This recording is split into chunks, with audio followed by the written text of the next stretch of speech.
Mexico. One of the most beautiful places in the entire world. Just south of the United States, with oceans on both sides, Mexico is a perfect place to vacation and forget.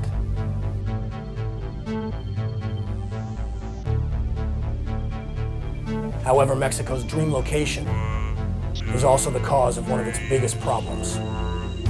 The US-Mexican border is the front line for drug trafficking and all the horrors that go with it. Quite simply, it's the difference between order and chaos. And because of its violent nature, most of the news you hear about Mexico takes place on or around the border. So despite all the good things that Mexico has to offer, its reputation remains tarnished.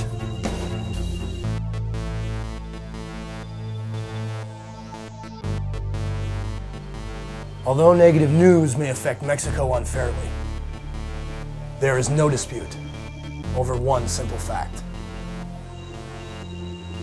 On the US side of the border, animals have rights. In Mexico, they don't. With no regard for their well-being, Mexico has an out-of-control and hopeless wild dog problem. This is where you'll find Allison Current. Allison fights for the hopeless every day. She's on the front line for those who are at the end of it. Unchecked breeding leads to slow death by starvation and disease. This leaves Allison with a disheartening and endless fight. But because she loves them so much, Allison provides Mexican dogs with the one thing they need more than anything else: mercy. We need more people and more person like Allison. Allison has made an incredible difference. She loves her work. She loves those dogs. I love the dogs, and they can tell. They never had anybody love them that much. I don't know what happened to me. I just love them.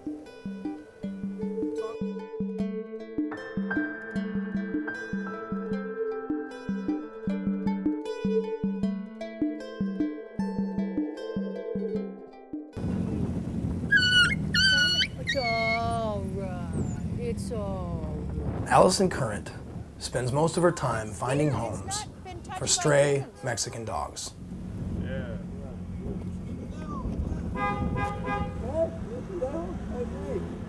What's pendejo? Asshole. Why is he calling me an asshole? I'm used to them thinking I'm absolutely crazy. You're not supposed to care about dogs that much.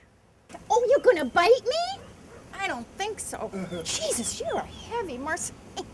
The locals probably think that we are the dog pound. That's my opinion. You ready? We're gonna take these home and either put them down if they seem absolutely unredeemable, or we will do what we can to help them.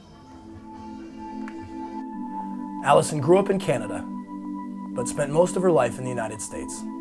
She's an incredible artist, and after she raised a family, she moved to Mexico for a change of scenery and to further pursue her main art, which is pottery. This is where she saw firsthand the horrible injustice of Mexico's huge wild dog problem. We went to the Ecologia office, which is like where they have the dog catching people.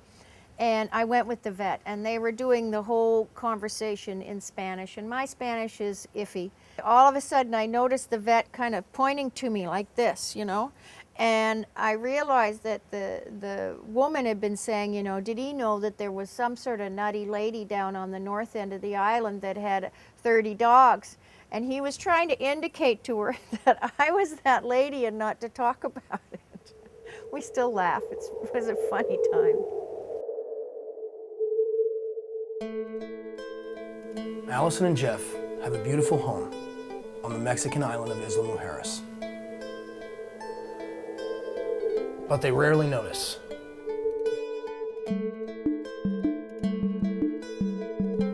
because they share it.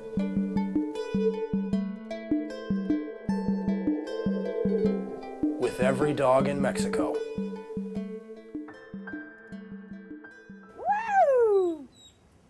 We'll take care of them, we'll bathe them, we'll give them vitamins, we'll vaccinate them, we'll give them a lot of tender, loving care. And then when they're ready to go, we'll either find them a decent home here on the island, which there aren't that many, or we will send them to the United States to people who foster them until they can find them homes. Tourists will bring me a puppy, and then I tend to get the whole litter within a week, or those that survived. They'll have wounds or they'll have terrible skin problems. Mostly they're undernourished. So we clean this every day with bleach and try to keep everything really sterile and clean because there's a lot of illnesses. This is our mending process. It doesn't have a humane society, or it's called a parera here, and it doesn't have one, so there's no holding pens on the island for animals. Over the years, we've just ended up being the holding pen for animals that are in the streets. On any given day, Allison houses anywhere from 10 to 40 sick, needy, or dying dogs. On the outskirts of Cancun, there are many, many poorer areas and many stray dogs. There was a pack of 3 dogs, and they came over, and they weren't necessarily pettable. You couldn't probably touch them, but they would come close enough to give you the idea they wanted something to eat. These dogs had horrible skin, and they were skin and bones. And I didn't feed them because I didn't want to extend their life by 1 minute. You know, I couldn't kill them, but I certainly didn't want them to live longer because they were miserable. This is one of many things that caused Allison to become who she is. Look at this. No problema? She puts the dogs in front of everything else in her life. Take it from her son. My mom's mission in life is to save every dog in the world. Oh, there's one. Uno, but este está mejor. Allison actually gets really mad if you won't give her your dog. And the Mayans believe that if you neuter a male dog, he's gonna lose his power and he's not gonna be good for hunting anymore. So to try to change his mind is gonna be really hard. Really hard. Try explaining that to Allison. The husband walked up. I thought he was going to help us put it in the crate, but he just undid the leash and let the dog go because he says it's for the semilla, which means seed. No necesita semillas. No. Malite. Oh. If he's a hunter, they think that their dogs won't be as good to hunt with if they're castrated. So there was no talking him into it. Nothing we could say make any difference. But it pisses me off. I know, and I know why. Allison sees firsthand the horrible reality that is Mexico's huge wild dog problem. This is probably why she gets so upset. They are not considered living things. We don't have good schools in this place. So if they are not worried about math, about other subjects, I don't know if they're going to be worried about how to take care of for a pet, so it's the problem. Animals here in Mexico are not viewed as being on any type of equal status of humans. They're viewed as objects that can be hurt, can be thrown away. There is no respect. When you get used to living down here, you see all kinds of things, and so they just don't have any rights. This is a developing country. Mexico is a developing country, and there's a great deal of poverty. And a lot of people are struggling just to make ends meet. There's families of 10 living in one-room houses. Your dog is your dog to do with as you wish, and if you kill your dog, you kill your dog.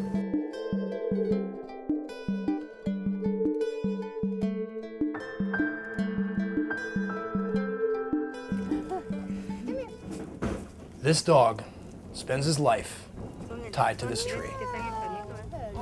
He is suffering from skin disease starvation, and probably a lot more. This is a form of cheap security that is fairly common in poorer Mexican areas. But this dog has an owner. He is property, and we can't help him. They will tie them to the front of the house, oftentimes to a tree, right out front, like, you know, like a 2-foot rope.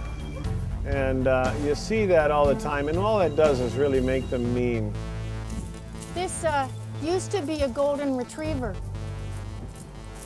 Have a look. Releasing this dog would be breaking the law. It's the worst one. This one has an owner. We can't. It would be considered stealing. You could actually get in big trouble for stealing their dog. You'll see tourists all the time, and they'll walk by and they'll cut the cord, right? And the dog will just start wagging its tail and just follow him down the street, you know.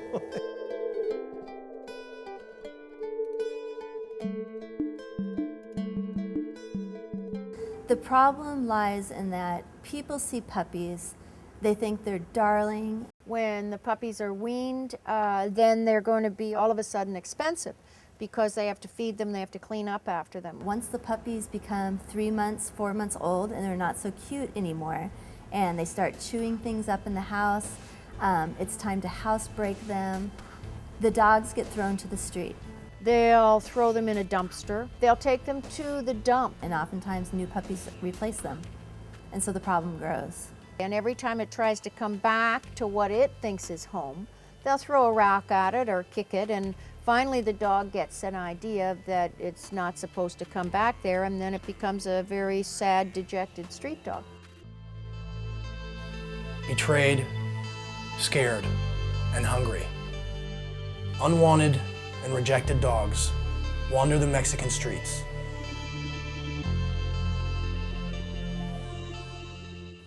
I have other puppies here, but I won't put these puppies with the other puppies because we need to check them for parvo and What is that dog thinking? internal parasites and all sorts of things. So I have to make sure. It's always fun to try to figure out what your dog is thinking. Excuse me.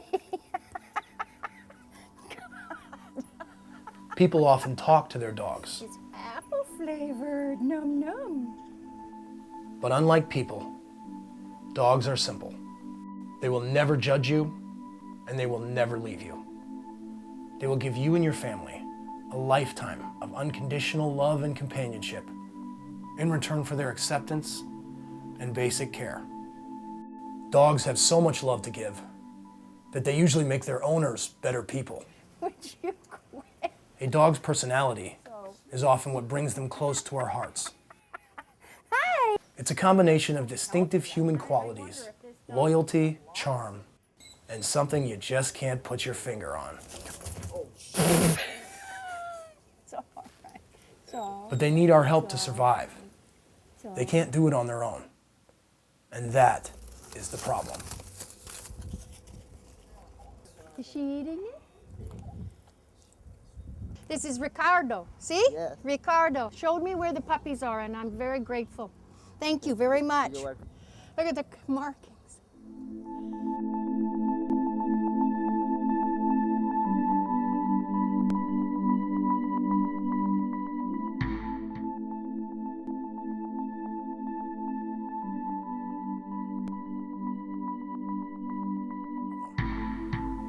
This is a very typical way for Mexican dogs to start their lives.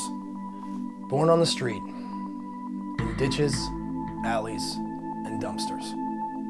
Without the proper human care, these dogs are very susceptible to parasites and disease. These puppies are too young for Allison to take them from their mother right now. And when she returned at the right time, most of the puppies were already gone.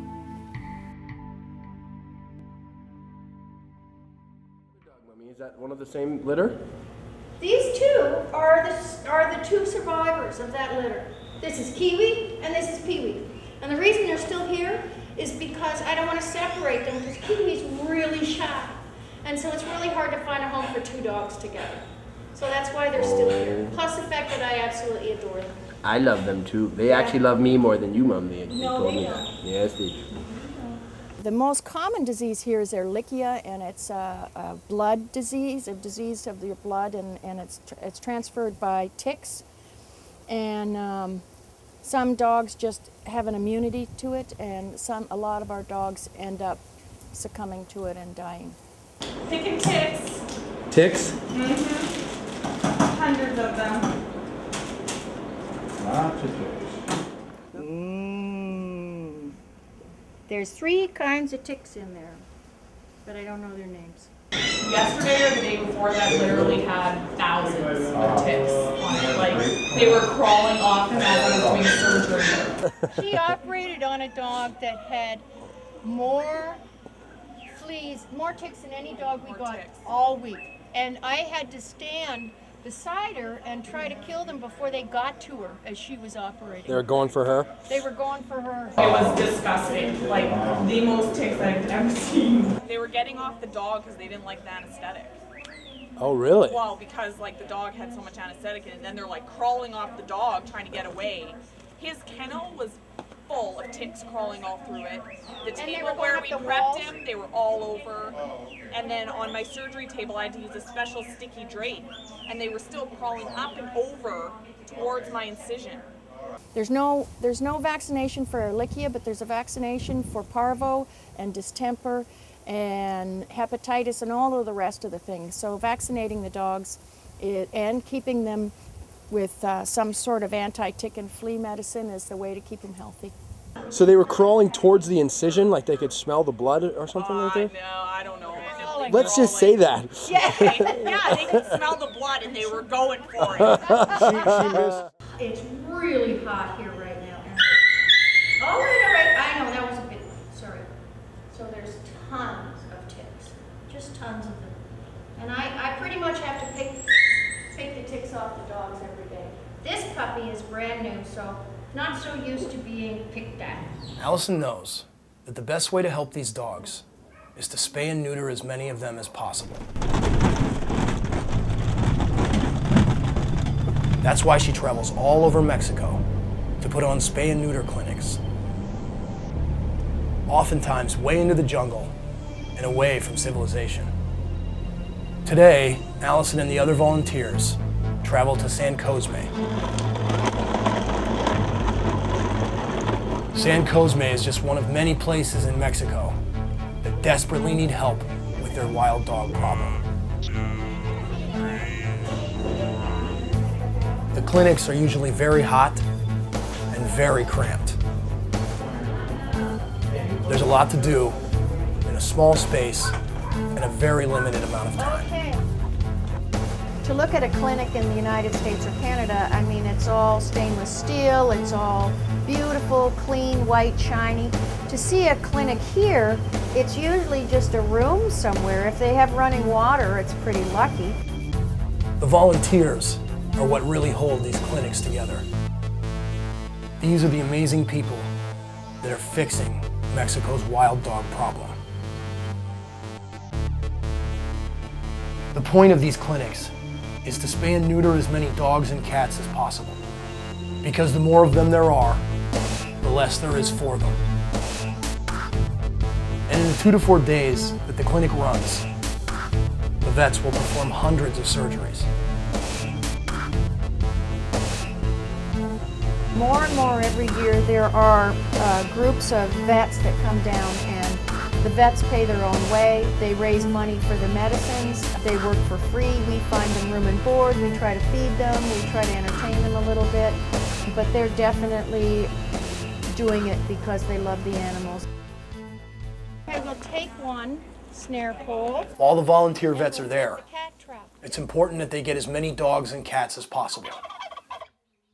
That's why Allison makes frequent dog borrowing trips into the poor areas that surround the clinics. Okay, so what's that? Super, okay. Look, this is the main street. Oh, are we on Bonfield? Leads to the Domino's Pizza, this street here. Oh, there's Domino's Pizza? Yeah, you didn't know? I didn't know. We should maybe get one for lunch for everybody one day. One. They only get an inch square of pizza. Allison tries to convince everyone about how important it is to spay and neuter their pets. And see, tenemos tiempo. What Allison lacks in Spanish, she makes up for with charm. Oh, she's gonna be bonita. In the end, she brings as many animals to the clinic as she possibly can. And it makes a difference.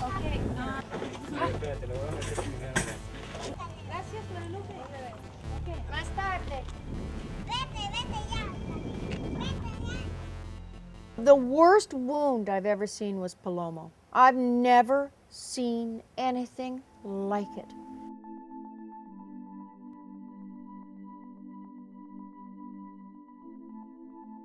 This is Paloma. He's my miracle dog. Yeah, and he's covered with scars. When he came to us, he'd almost been cut in half. The wound was open this wide.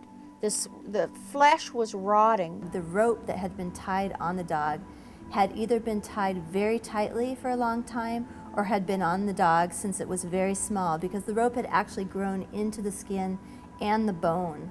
The leash and the skin was 2 in 1. It was like at the same place. And if you look, you can see here, it's all right, honey, where it went all the way around. Paloma is an example of the horrible abuse and neglect that takes place on a daily basis for dogs in Mexico. I asked, how did this happen? Of course, knowing that the story would be pretty much the same, and it was, somebody had put a cord around the dog and the dog grew probably, or they tightened it. People put a collar or a harness on the dog, and as the dog grows, they don't let it loosen it up, and the dog grows around it. Being fed and watered, Paloma suffered needless pain for at least a year, and in plain sight. A woman had seen the dog tied up in a neighbor's yard and had asked that neighbor if she could take the dog to the vet. The neighbor said, "Sure, it's my dog, you can take it to the vet." They had a dog that they said, yes, that's my dog, and the dog had a 2.5-inch open wound that went around its entire body.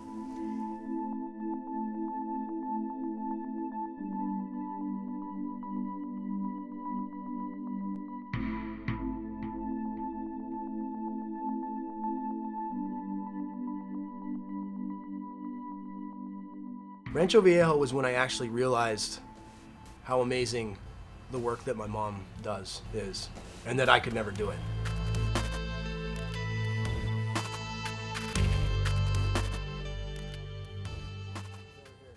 Rancho Viejo is one of many poor suburbs that surround Cancun.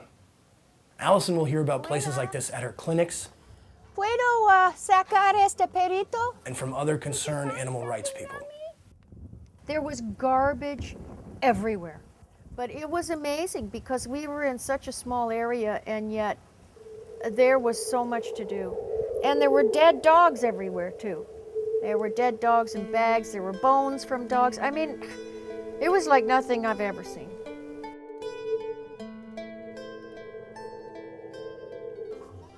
Este perito necesita medicina.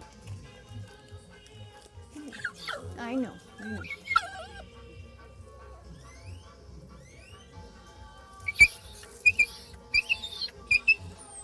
Pobrecita, eh? Yeah. Hello, darling. Hello. Gracias. Muchas gracias. This puppy is... Oh. There's one dead under there? He says that there's one dead under the car. One of these guys dead under the car. Puppies are supposed to be little chubby things, and if I get puppies early enough, they turn out to be little chubby things. Imagine knowing there were 3 puppies under her. This is a difference, in the culture. Because the people's poor, they don't take care of their family. They feel like, I don't even get nice food. How can I buy some pedigree to my dog? What are you thinking? Yeah, it's going to be better. You see dogs on the street that obviously probably at one time had owners because they have strings or ropes around their neck, but definitely have been in the street for a long time. They're very scared of people. They run when you call them. I would say this is about as bad as you're going to get. Now, if that was in the United States, you'd have 50 people calling animal control and saying this isn't acceptable. Here, these dogs are everywhere and nobody's perturbed by it. Hello. This sort of thing is so common in Mexico that kids played on the playground next to her while Allison called her friend for help. Is there any chance you could come here with your van, Salvador? I don't want you to do this in front of the children. Yeah, okay. Can we put it in the back of your van? Yes, we can do it right there. I can explain to the guys. Okay. Keep away. I know this one's really, really bad. I wondered if there was any hope for this little guy. I see the boat in the same bad conditions. Okay. Yeah, just maybe this. No. Because the problem with these animals, they have a very Salvador looks over the puppies and decides he can help them. Yeah. And now it's a problem with the mites in the skin. Unfortunately, the two older dogs are past the point where they can be saved. The best thing for these dogs today is to put them down.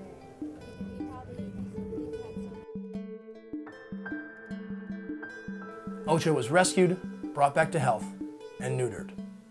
But his stitches got infected, and until he has surgery again, he has to wear this protective cone.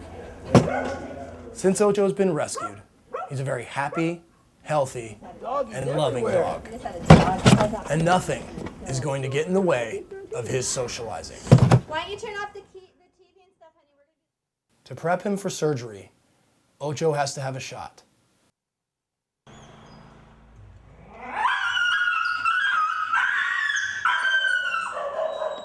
Surgery is a very scary thing for a human. I can only imagine what it's like for a dog.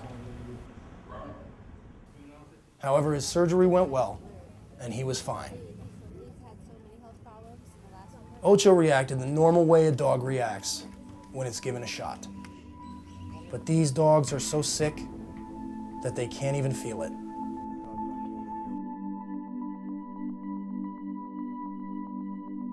When Paloma came into one of Allison's clinics, 10 out of 11 vets wanted to put him down. We discussed putting the dog down, and Angel, he was a very timid vet from Monterey, you know, which is one of the best vet schools in Mexico is in Monterey, and he says, no, you know, he says, no, let me try, let me check it out. No, I think